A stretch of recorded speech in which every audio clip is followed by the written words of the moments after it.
ओम शांति है दीदी। मुरली तारीख है 1/2/2022। अज मुरली में गीता ओम नमो शिवाय। ओम शांति। ॿारनि कंहिंजी महिमा ॿुधी सभु ॿार चईंदा कि ऊच ऊच भॻवान उन जो नाम छा आहे? शिव। शिवाय नमः चईंदा आहियूं। इहे त भारतवासी ॼाणंदा आहिनि। शिव जयंती बि मल्हाईंदा आहिनि, महिमा बि ॾाढी कंदा आहिनि। तत्वमी मातेश्वर पिता, परंतु सिर्फ़ु एतिरो चइण ई एतिरे ताईं ई चईंदा आहिनि शिवाय नमः। उहो माता पिता कीअं थियो, वरसो कीअं ॾींदो, इहो दुनिया भर में कोई न ॼाणंदा आहिनि। ये तो एक वंडरफुल हस्ती है ना। शिव बाबा है निराकार। जब जिस ताईं निराकार के शरीर न मिले तो शिव बाबा छा कंदा? शिव बाबा तो निराकार है ना। निराकार ही जी ही महिमा गाईंदा आहिनि। सभिनि खां ऊचे ते ऊचो ठाव रहण जो स्थान उन्हनि जो आहे। कहिड़ो ठाव आहे? मूल वतन, जाते असां आत्मायूं निराकार रूप में रहंदा आहिनि। पोइ ब्रह्मा विष्णु शंकर जो कहिड़ो ठाव आहे? ठाव सूक्ष्म वतन, मतिलबु रहण जो स्थान। सूक्ष्म मतलब हड्डिन लाइट जे शरीर वारी दुनिया, जाते हड्डी मांस वारो शरीर न हुजे। पोइ जगदम्बा जो ठाव ई स्थूल वतन, जाते हड्डी मांस वारो शरीर आहे। ये तो सभु ॼाणंदा आहिनि कि जगदम्बा त हितां जी रहण वारी आहे। जगत माना मनुष्य सृष्टि, त जगत जी माता पिता हितां जे ई हूंदा न।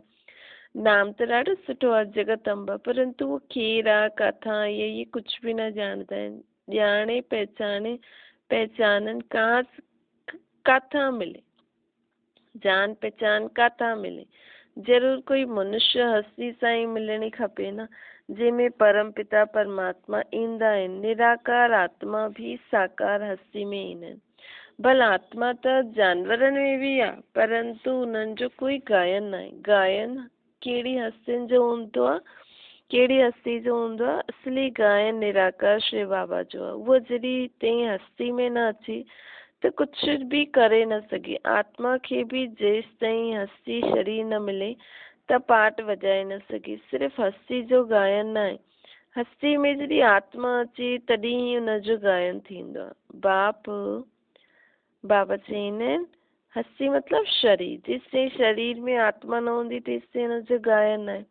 बाप चईंदा आहिनि मुंहिंजी महिमा त सभु कंदा आहिनि पतित पावन, परंतु मूंखे बि मनुष्य तन त खपे। हस्ती में अचां तॾहिं त पंहिंजो कार्य करे सघां न। पोइ हुन में प्रवेश करिणो आहे। बिगर हस्ती कुझु बि मां बि न करे सघंदो आहियां। त बाप बि अची करे हस्ती वठंदो आहे, उहो गर्भ में न ईंदो आहे। उहो ॿिए जी हस्ती ठहियल वारी लोन वठंदो आहे। शिव जयंती बि ॻायल आहे, परंतु शिव बाबा कहिड़ी हस्ती आहे, कहिड़ी हस्ती में ऐं कॾहिं ईंदो आहे इहे न ॼाणंदा आहिनि। अच्छा रात्रि में ईंदो आहे, परंतु कहिड़ी हस्ती में ईंदो आहे इहे न ॼाणंदा आहिनि। गाईंदा बि आहिनि न भगीरथ अथवा भाग्यशाली रथ, त ज़रूरु मनुष्य हस्ती में ईंदा न। ये जो हस्ती आहे न जंहिंमें परम पिता परमात्मा प्रवेश कंदा आहिनि, इहे केतिरी ऊची हस्ती आहे। हाणे तव्हां ॼाणंदा आहियो शिव बाबा ब्रह्मा जे सवाइ कहिड़ी बि हस्ती में अची न सघे। परम पिता परमात्मा ब्रह्मा द्वारा ही अची करे मनुष्य सृष्टि रचंदा आहिनि। जॾहिं जॾहिं भारत ॾाढो दुखी ऐं भ्रष्टाचारी थी वेंदो आहे न, तॾहिं परम पिता परमात्मा हिन हस्ती में प्रवेश करे असांखे सुखी श्रेष्ठाचारी ठाहींदो आहे। हिन दुनिया खे बि श्रेष्ठाचारी ठाहींदो आहे। हिन भागीरथ बिगर शिव बाबा बि कुझु न करे सघे। कोई त खपे न। ये हस्ती शिव बाबा जी आहे, ये न हुजे त असां शिव बाबा खां वरसो न पाए सघंदा आहियूं।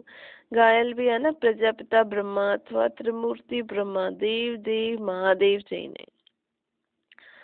अर्थात ब्रह्मा विष्णु शंकर देव, ब्रह्मादेव शंकर देव, पोइ ब्रह्मादेव विष्णुदेव, पोइ शंकर महादेव। इन टिनिनि में बि ब्रह्मा जो नाम ऊंचो छो आहे?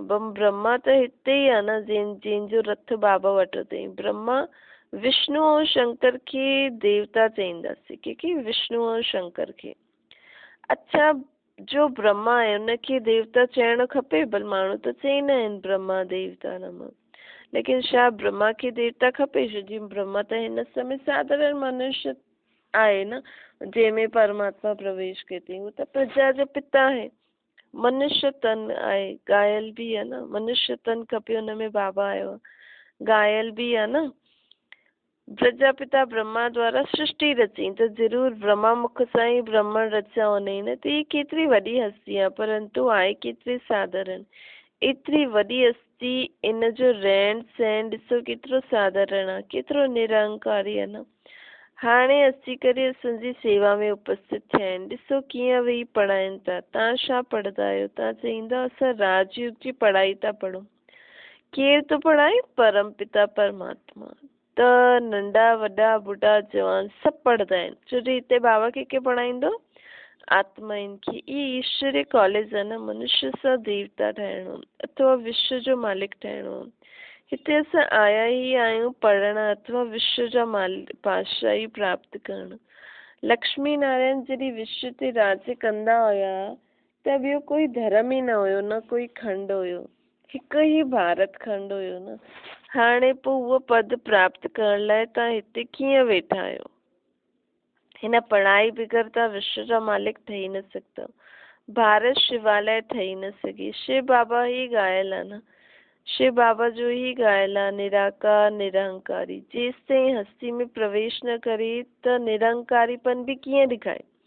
भी कहिड़ी आत्मा में निरंकारीपन आहे, लेकिन जेसि ताईं शरीर में न प्रवेश करे त निरंकारीपन बि कीअं ॾेखारे मिले? केतिरी महिमा है न अकाल मूर्त। परंतु हीअं न कि वो मुर्दे के भी जिंदा करे सघंदो आहे। तव्हां ॿारनि खे ॾाढो नशो हुजणो खपे कि असां परम पिता परमात्मा असांखे पढ़ाए थो। प्रजापिता ब्रह्मा द्वारा असां राजयोग था सिखूं। ब्रह्मा बगैर प्रजापिता कंहिंखे चई न सघंदासीं। ये न कि शिव या विष्णु प्रजापिता है न, ब्रह्मा ही सॼी मनुष्य सृष्टि जो बाप आहे। ऐं आत्माउनि जो बाप केरु आहे? शिव बाबा। उन पिता खे त कोई ॼाणंदो न आहे। पंहिंजी आत्मा खे न ॼाणंदा आहिनि त बाप खे छा ॼाणंदा?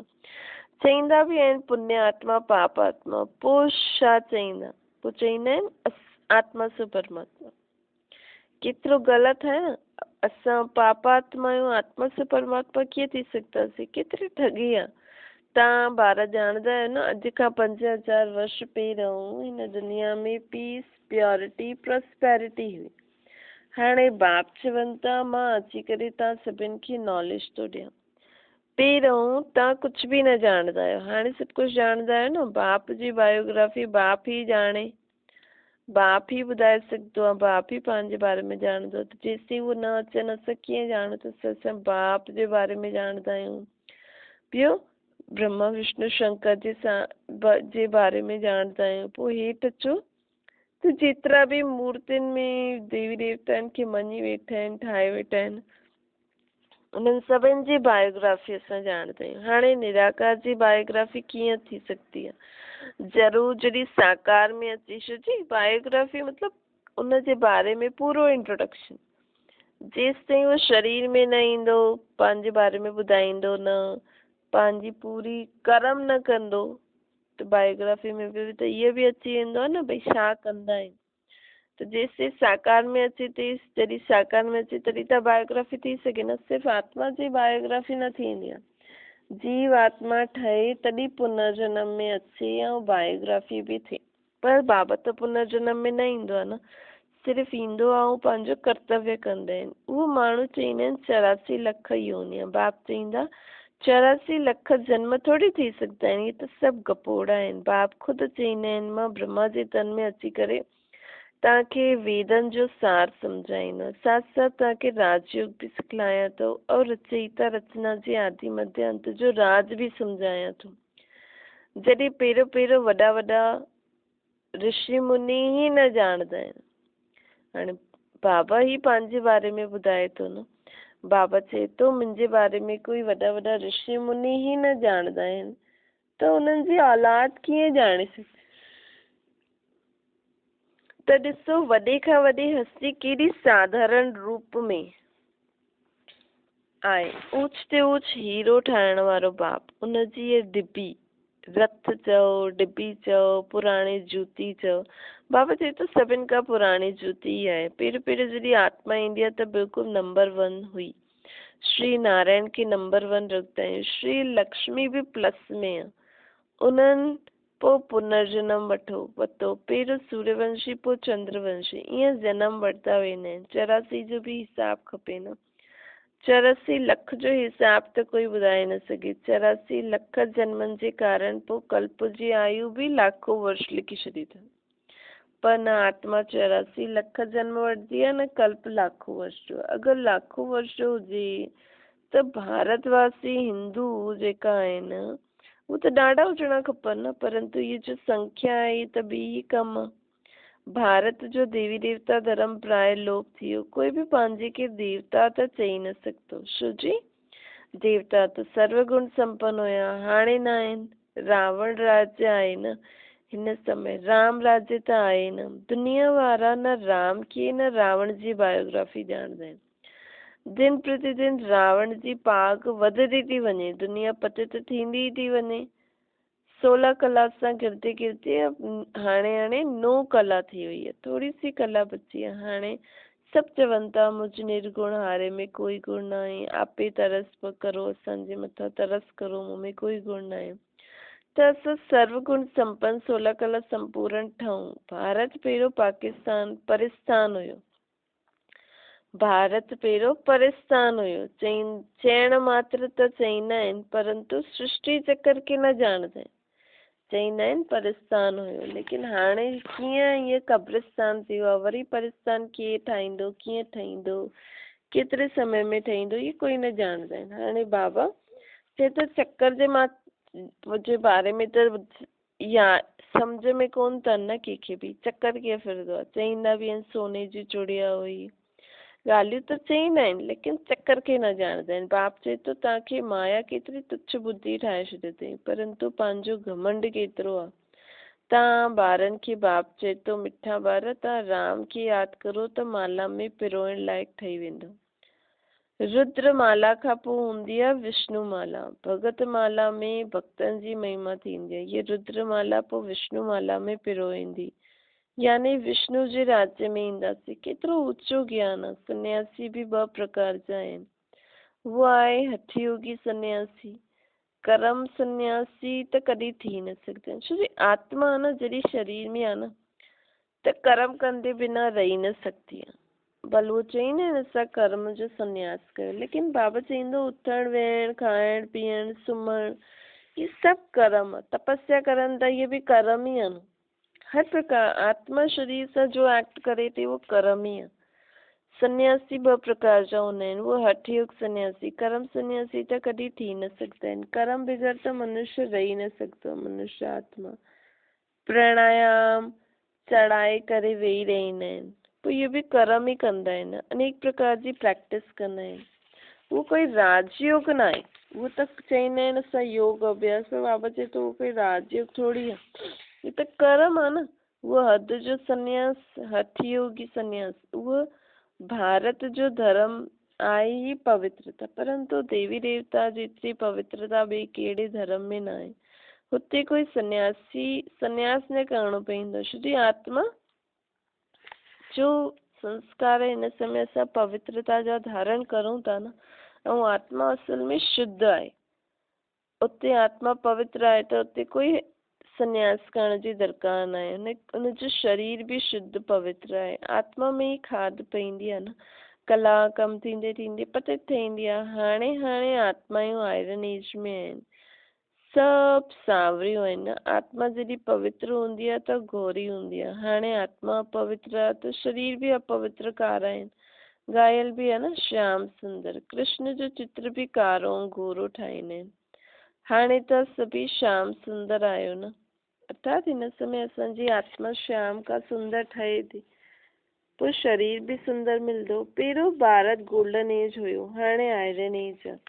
हाणे पोइ बाबा ज्ञान चिता ते विहारे करे गोरो थो ठाहे। अगरि मुक्ति ऐं जीवन मुक्ति खपे त वो विकारनि जो हथियालो हाणे कैंसिल करो, पवित्रता जी राखी बंधो।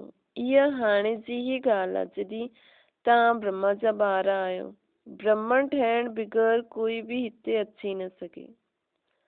तव्हां आहियो ब्रह्मा मुख वंशावली। जेसिताईं ब्रह्मा खे ब्रह्मा न पंहिंजो पीउ न सम्झदा, शिव बाप को पंहिंजो ॾाॾो न सम्झदा, त हिते अची करे छा कंदा? हिते त मूंखे उहो ई आहे न।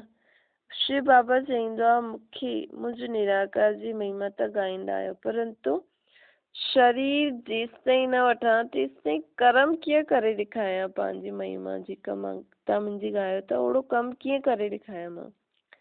त मां ॾाढे जन्मनि जे अंत में हिन जे शरीर में ईंदो आहे। हाणे सभिनि जो विनाश थियणो आहे अर्थात परिवर्तन थियणो आहे। ब्रह्मा द्वारा स्थापना कंहिंजी, कलयुग जी स्थापना त कॾहिं थींदी न आहे। स्थापना त सतयुग जी थींदी न, कलयुग जी दुख जी दुनिया कोई स्थापन कंदो न, सुख जी दुनिया स्थापन कंदा आहियूं। संगम ते बाप चईंदो आहे मां ईंदो आहे संगम युग ते। तव्हां ब्राह्मणनि जे लाइ इहे संगम आहे, बाक़ी सभिनि जे लाइ इहे कलयुग आहे। हिन समय सभु घोर अंधियारे में आहिनि त घोर अंधियारे खे ई बाप अची करे घोर सोजरो कंदो आहे। तव्हां ॿार ॼाणदा आहियो हीअ त विचित्र चीज आहे न।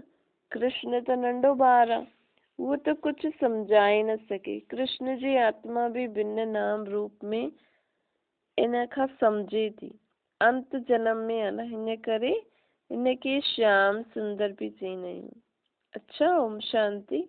वरदान पावरफुल ब्रेक द्वारा सेकंड में अव्यक्त भाव सां परे थियण वारा सब सेकंड में व्यक्त भाव मतलब हिन दुनिया जे व्यक्त भाव खां परे थियण वारा अव्यक्त फरिश्ता व अशरीरी ठहूं। पावरफुल ब्रेक द्वारा सेकंड में व्यक्त भाव खां परे थियण वारा अव्यक्त फरिश्ता व अशरीरी ठहूं।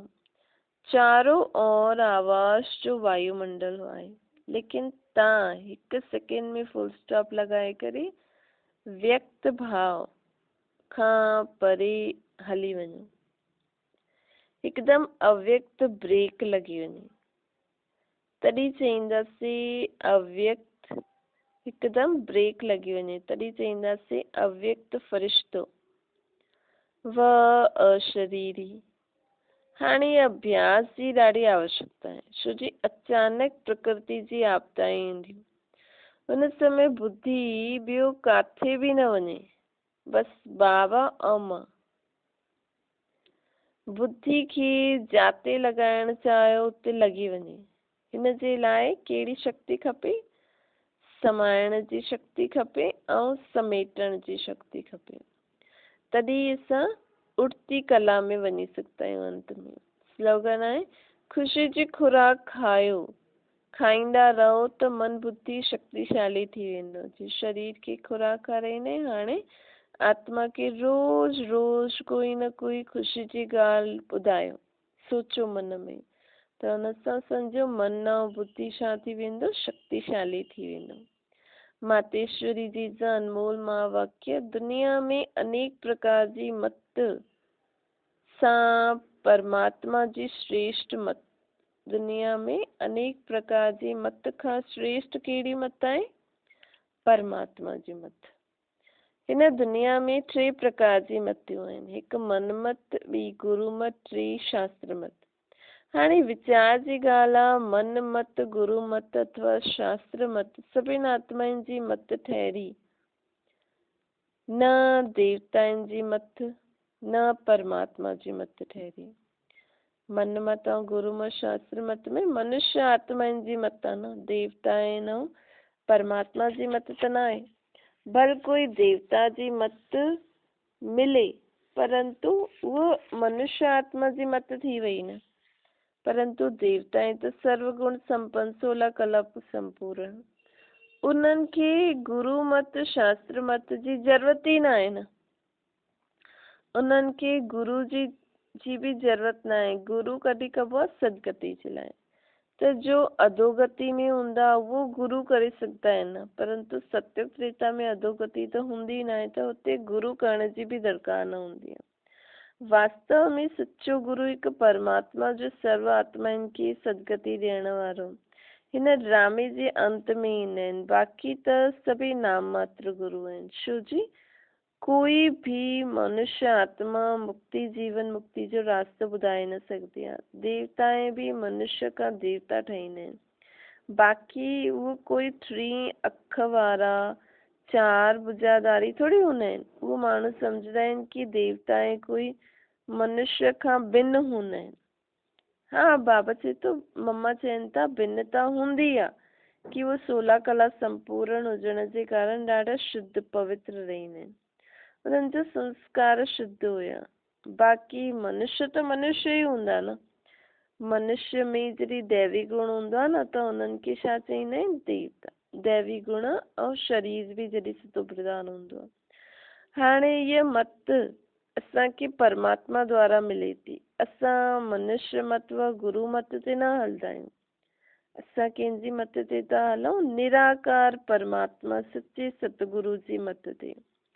सभिनि आत्माउनि सां परमात्मा जी ज़रूरु मत श्रेष्ठ हूंदी। श्रेष्ठ अर्थात ऊंची। सुठा कर्म मत समझ सां असां पंहिंजा सुठा कर्म सुखदाई कर्म करे सघंदा आहियूं। हुन जे लाइ शक्ति सम्झ गुण सभु असांखे बाबा ॾिए थो। अच्छा, ओम शांति।